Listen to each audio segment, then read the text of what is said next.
میں نے عرض کیا نا کہ وقت آخر بھی حسین اپنے لیے نہیں کچھ کہہ رہے تھے، آخر میں مناجات کی ہیں، وہ بھی بڑی عجیب و غریب مناجات ہے، وہ سناتا ہوں میں آپ کو. لیکن پہلے تو شمر سے وہ بدبخت، اس کے لیے بھی حسین ہدایت چاہتے تھے، اس کو بھی مسکرا کے کہہ رہے ہیں اس عمل سے باز آ جا، یعنی حسین اس کی بھی نجات چاہتے تھے. عجیب مناجات ہیں قتل گاہ میں امام حسین علیہ السلام کی وقت آخر. عجیب مناجات ہیں. کیا مناجات ہیں کہ یا علی مدد.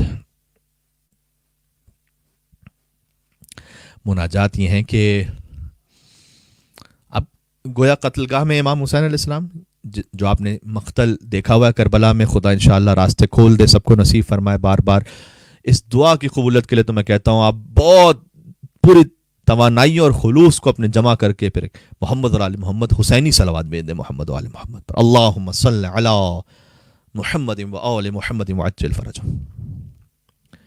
فارسی زبان میں بھی اس کا تعبیر ملتی ہے کہ گویا حسین جب قتل گاہ میں ہے نا تو ایسی کیفیت ہے جیسے انسان اپنا ایک دامن جھاڑ چکا ہوتا ہے، یعنی اب کچھ نہیں بچا ہوتا نا، آخر میں دامن بھی جھاڑ دیا انسان نے کہ اب کچھ بھی نہیں بچا، سب کچھ قربان کر چکے ہیں حسین.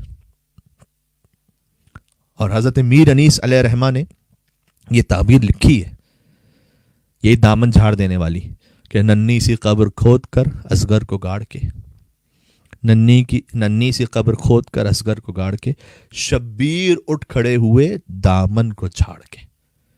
یعنی آخری نذرانہ تھا پروردگاری علی اصغر کا، وہ بھی دے دیا. اس کے بعد کی مناجات میں عاجزی دیکھیے گا امام حسین علیہ السلام کی خدا متعال کے سامنے. جو میں آیت اللہ بافقی کی مثال دے رہا تھا کہ اس کیفیت میں بھی جو شکر ہے زبان پر، تو انہوں نے سیکھا کہاں سے؟ یہ حسین ہی سے تو سیکھا ہے، یہ امام زین العابدین علیہ السلام، ائمہ علیہ السلام ہی سے تو سیکھا ہے نستیوں نے. ہم کیوں نہ سیکھیں پھر؟ ہم کیوں نہ سوچیں؟ مولا حسین کہتے ہیں اللہم متعالی المکان، اے خدا تیرا مقام بہت بلند ہے، عظیم الجبروت، تو جبران کر دینے والا ہے، یعنی تو کمپنسیٹ کر دینے والا ہے. یا علی شدید المحال، غنی عن الخلائق، تو بے نیاز ہے اپنی مخلوقات سے، کہیں پر بھی کوئی بڑائی تکبر کا بیان ہی نہیں ہے کہ پروردگار میں نے تیرے لیے اکبر دے دیا، میں نے اصغر دے دیا، میں نے عباس دے دیا. غنی عن الخلائق، تو مخلوقات سے بے نیاز ہے، ہم تیرے محتاج ہیں، تو کسی کا محتاج نہیں ہے. عریض الکبریاء قادر علی ما تشاء، تو جو چاہتا ہے وہ کر سکتا ہے، تیری کبریائی پھیلی ہوئی ہے. قریب الرحمہ، لیکن تیری رحمت بھی بہت قریب ہے. ان مصائب کے بعد بھی کوئی رحمت پروردگار کی بات کر رہا اور کہہ رہا ہو کہ وہ قریب ہے. سبحان اللہ. صادق الوعد، تو اپنے وعدے کو پورا کرنے والا. یہ کب کی مناجات ہیں؟ امام حسین قتل گاہ میں بھی شہادت ہونے والی. سابق النعمہ، اے نعمت عطا کرنے والے. سبحان اللہ. کوئی حسین سے پوچھے کہ یہاں پہ نعمت کون سی ہے؟ یہاں تو شہادتیں ہی شہادتیں ہیں، یا تو مصائب ہی مصائب ہیں. یہی تو اب عبداللہ علیہ السلام کہیں گے یہی تو بڑی نعمت ہے کہ اللہ نے ہمیں منتخب کیا ہے. سبحان اللہ. اس کی راہ میں اے خدا قریب اذا دعیت، تو بہت قریب ہے جو تجھے پکارتا ہے. محیط بما خلقت، تو احاطہ رکھتا ہے اپنی ساری مخلوقات کا، یعنی تو جانتا ہے کہ کیا ہو رہا ہے پروردگار. قابل التوبہ لمن تاب الیک، جس نے اتنی قربانیاں دے دی ابھی وہ توبہ کی بات کر رہے ہیں. سبحان اللہ. پروردگار تو توبہ قبول کرنے والا ہے جو توبہ کرے تیری طرف. قادر علی ما اردت، تو قدرت رکھتا ہے جس شے کا تو ارادہ کر لے. مدرک ما طلبت، تو طلب کر سکتا ہے، تو درک کر سکتا ہے ہر وہ شے جس کو تو طلب کرے. شکور اذا شکرتا، پروردگار تو قدردانی کرنے والا ہے اگر کوئی تیرا شکر کرے. ذکور اذا ذکرتا، ادعوک محتاجا، اب حسین کہہ رہے پروردگار میں دعا کر رہا ہوں محتاج بن کر. سبحان اللہ. وارغب الیک فقیرا، پروردگار میں فقیر بن کر تجھ سے مانگ رہا ہوں. وافزع الیک خائفا، اور میں خوف کے عالم میں ہوں. حسین آپ کو کیا خوف؟ آپ نے تو سب کچھ لٹا دیا، لیکن خدا کی عظمت جلال جبروت کے مقابلے میں امام حسین کا تواضع انکساری دیکھیے گا اور اپنے آپ سے پوچھئے گا کتنی نعمتیں اللہ نے عطا کی ہیں. کیا اس کا عشر عشیر بھی کہیں کسی کے دل میں خیال بھی آ سکتا ہے؟ ذرا سی کوئی عبادت نیکی کرنے پر کتنا غرور تکبر آ جاتا ہے دل میں، کتنا اپنے اندر اترانے لگتے ہیں.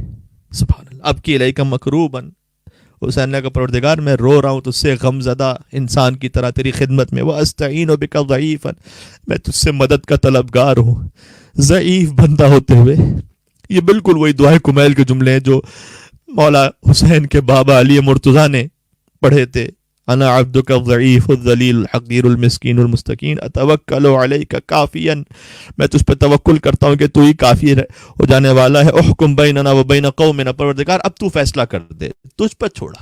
اتنے ظلم ہو گئے لیکن خود زبان سے کوئی باقاعدہ بددعا نہیں کی یہاں پر، کہ تو فیصلہ کر دے میرے اور ان کے درمیان.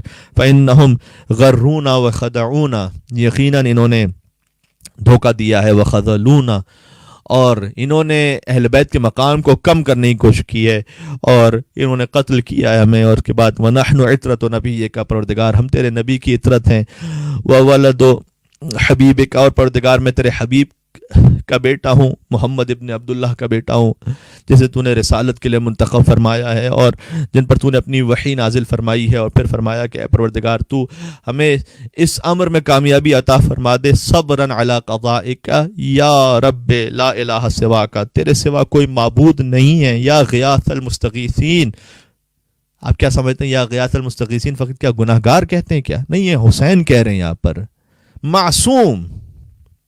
سبحان اللہ، مظہر صفات خداوندی حسین کہہ رہے ہیں فریاد کرنے والوں کی فریاد سننے والے. مالی رب سوا کا، پروردگار میرے پاس تو تیرے سوا تو کوئی رب ہے ہی نہیں. ولا معبود غیرک، اور تیرے سوا کوئی معبود ہے نہیں. صبراً علی حکم کا، جو تیرا حکم ہے میں اس پر صابر ہوں. یا غیاث من لا غیاث لا، اے وہ کہ جو اس کی فریاد سنتا ہے جس کی فریاد کوئی نہیں سنتا. یا محیی الموتا، اے مردوں کو زندہ کر دینے والے. درمیان میں یہ بھی کہا یا دائم لا نفاد لہو، یا قائما علی کل نفس بما کسبت، احکم بینی و بینہم وانت خیر الحاکمین، میرے اور ان کے درمیان فیصلہ کر دے کہ تو بہترین فیصلہ کرنے والا ہے. عزیزان گرامی، میں اختتام کر رہا ہوں بات کا. حسین نے مناجات پڑھی آسمان کی طرف دیکھ کر، اور وَالشِّمْرُ جَالِسٌ عَلَى صَدْرِهِ، شمر امام حسین کے سینے پر بیٹھا ہوا تھا.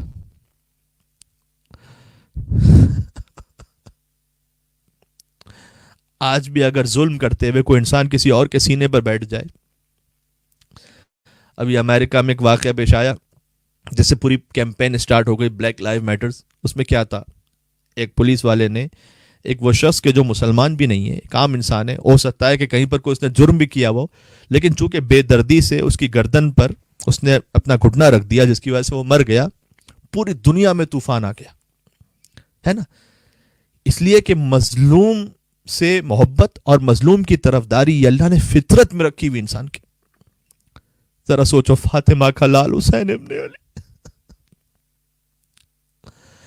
اصلاً یہ جو میں نے وہاں کی مثال دی، خدا نخواستہ کوئی نہ سمجھے کہ میں نے کوئی کربلا سے ملا ہے معاملہ.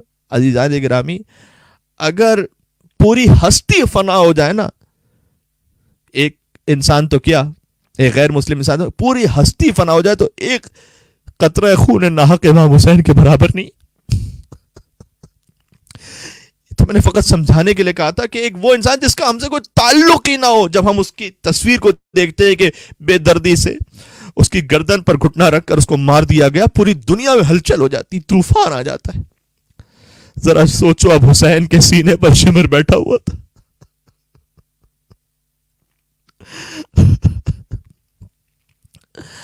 اور 13 ضربتوں سے حسین کو مار رہا تھا. یہاں تک کہ کیفیت یہ ہوئی کہ اگر کوئی عام انسان دیکھے تو اس کے لیے کتنا سخت ہوتا ہے.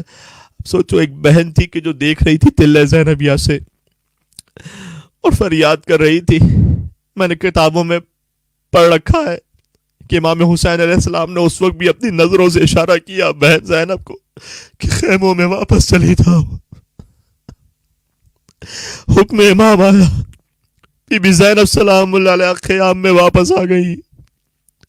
اللہ جانے کیوں اس وقت حسین نے بھیجا تھا خیام میں، اس لیے کہ شاید حسین جانتے تھے نا آپ کے میرے بعد خیموں کو جلایا جائے گا.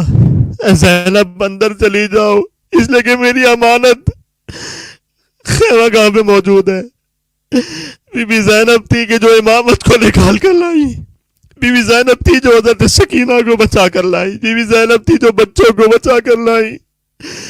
اے بہن، اب تمہارا جہاد خیمہ گاہ سے شروع ہو رہا ہے، تمہاری قیادت شروع ہو رہی ہے، لہذا اب خیموں کی طرف واپس پلٹ جاؤ۔ بی بی زینب چلی گئی، لیکن عالم یہ تھا کہ کربلا کی زمین پر زلزلہ